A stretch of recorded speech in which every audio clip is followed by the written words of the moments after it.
Justice Venkata Jyotirmayi, మంత్రి పొన్నం ప్రభాకర్ తిరుమల శ్రీనివాసుని దర్శించుకున్నారు. శ్రీవారి దర్శనార్థం కుటుంబ సభ్యులతో కలిసి తిరుమలకు చేరుకున్న వీరు వీఐపీ బ్రేక్ ప్రారంభ దర్శన సమయంలో శ్రీవారిని దర్శించుకున్నారు.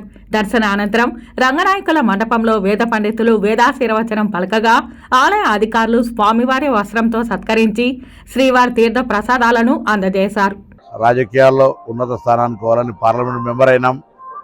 తెలంగాణ సాధించాలనుకున్నాం. ఆ భగవంతుని దయతో తెలంగాణ సాధించబడి 10 సంవత్సరాలు ప్రజలు కోరుకున్న తెలంగాణ లేకపోయినా తిరిగి ఇప్పుడు ప్రజల ఆకాంక్ష మేరకు ఆ భగవంతుని ఆశీర్వచనంతో తెలంగాణ మార్పు కోరుకొని ప్రజాపాలన చేసే విధంగా ప్రభుత్వం ఏర్పడ్డది.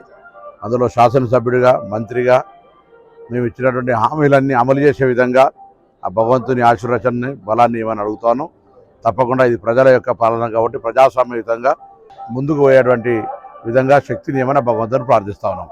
దానిలో భాగంగా ఇలా టెంపుల్ ఈవో గారు లేరు, ఈవో గారిని చైర్మన్ గారిని హుస్నాబాద్ నియోజకవర్గ ప్రజలకు సంబంధించి ఎన్నుకోరు కాబట్టి ఒక దేవాలయ నిర్మాణానికి కూడా నిధులు ఇవ్వమని అడుగుతా ఉన్నాం.